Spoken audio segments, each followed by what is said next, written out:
Assalamualaikum warahmatullahi wabarakatuh. Perkenalkan, nama saya Miranti Maharani. Saya adalah mahasiswa program studi Pendidikan Pancasila dan Kewarganegaraan Universitas Negeri Surabaya. NIM saya yaitu 24040254150. Tujuan saya membuat video ini adalah untuk menyelesaikan tugas akhir saya untuk mata kuliah politik dan negara yang berisi tentang evaluasi dari ujian akhir semester. Pertanyaannya yaitu yang pertama, politik sering dikaitkan dengan kekuasaan dan pengambilan keputusan tertentu.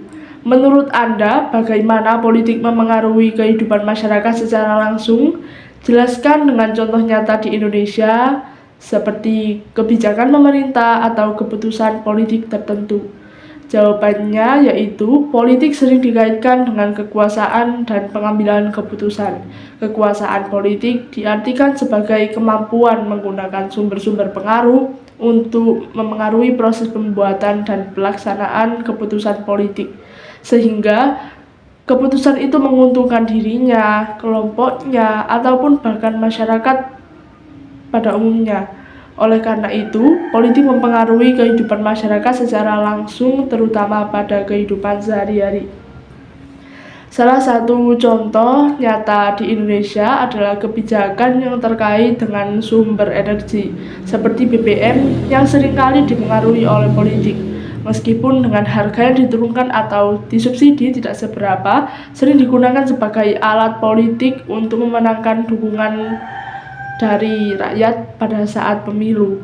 Contoh yang kedua yaitu kebijakan politik tentang penawaran beasiswa PIP atau KIP kuliah kepada masyarakat apabila masyarakat berkenan untuk mendukung calon atau paslon pada saat pemilu.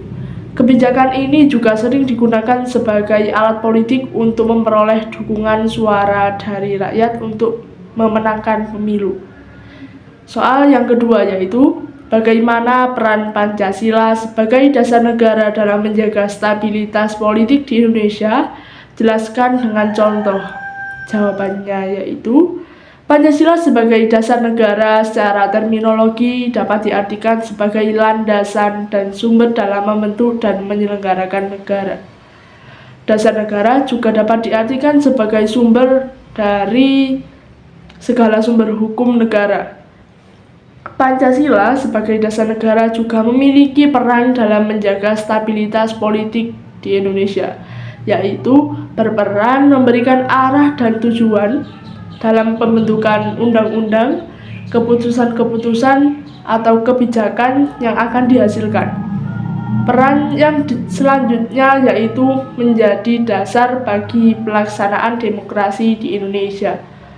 Salah satu contohnya yaitu pada saat pengambilan keputusan berdasarkan musyawarah mufakat yang dilakukan secara bersama-sama dengan penerapan nilai-nilai Pancasila sila keempat, yaitu dengan menghargai pendapat orang lain, mengutamakan kepentingan bersama daripada pribadi untuk menciptakan proses pengambilan keputusan yang partisipatif agar dapat meminimalisir terjadinya konflik politik.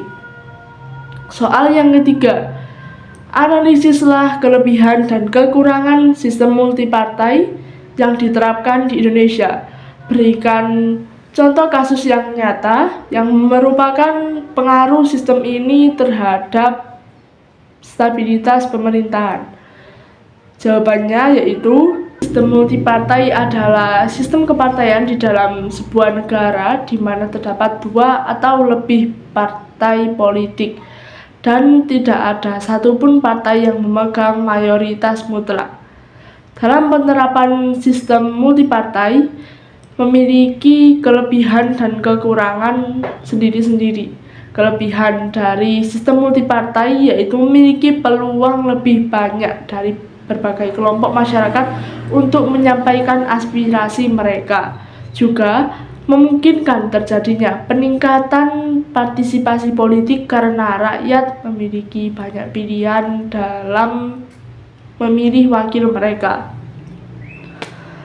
Selain itu, kekurangan dari sistem multipartai ialah seringkali dalam koalisi yang besar mengakibatkan proses pembentukan kebijakan yang tidak efektif dan lambat dikarenakan harus mempertimbangkan banyak hal dari kepentingan-kepentingan dari berbagai partai yang masuk ke dalam koalisi tersebut. Selain itu, kekurangan dari sistem multipartai ialah dapat menimbulkan perpecahan karena perbedaan antara partai yang satu dengan partai yang lainnya. Contoh kasus nyata yang menunjukkan pengaruh sistem multipartai terhadap stabilitas pemerintahan yaitu pada pemilu tahun 2019, di mana mengalami kenaikan jumlah partai politik peserta pemilu yang berdampak pada kesulitan pemerintahan untuk mendapatkan dukungan terbanyak dalam pengambilan keputusan.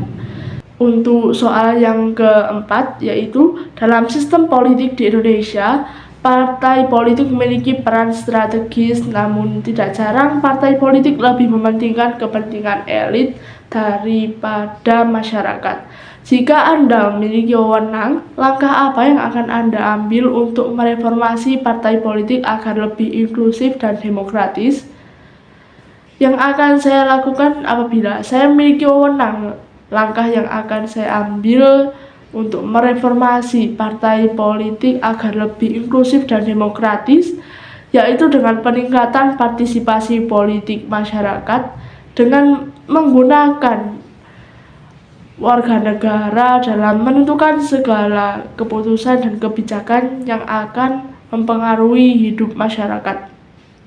Lalu dengan menggunakan pendidikan politik pada masyarakat dan juga anggota partai.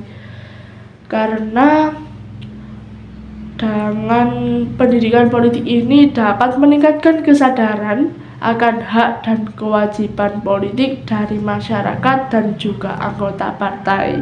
Dari usaha tersebut diharapkan dapat menjembatani masyarakat untuk ikut serta mempengaruhi isi kebijakan umum.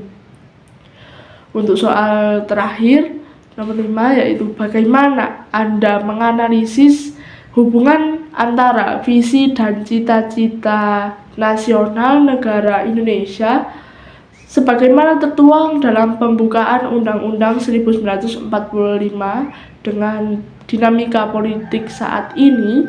Apakah praktik politik di Indonesia saat ini sudah selaras dengan visi dan cita-cita nasional tersebut? Berikan analisis kritis disertai contoh konkret dan saran perbaikan. Jawaban saya yaitu visi dan cita-cita negara Indonesia tertuang dalam pembukaan Undang-Undang Dasar 1945 yang menjadi negara yang merdeka, bersatu, berdaulat, adil, dan makmur. Akan tetapi menurut saya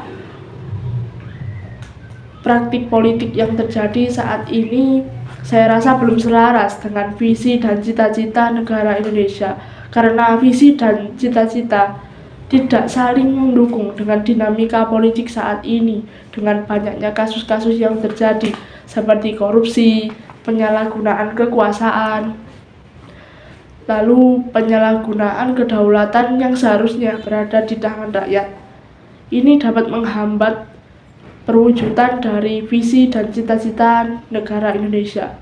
Contoh konkretnya yaitu korupsi yang dilakukan pada akhir-akhir ini, yaitu korupsi yang dilakukan oleh Harvey Moss yang dianggap merugikan negara senilai 300 triliun rupiah. Lalu paling mirisnya lagi yaitu korupsi yang dilakukan oleh mantan Menteri Perdagangan yaitu Tom Lembong, yang melakukan tindak pidana korupsi pada kegiatan impor gula saat menjabat.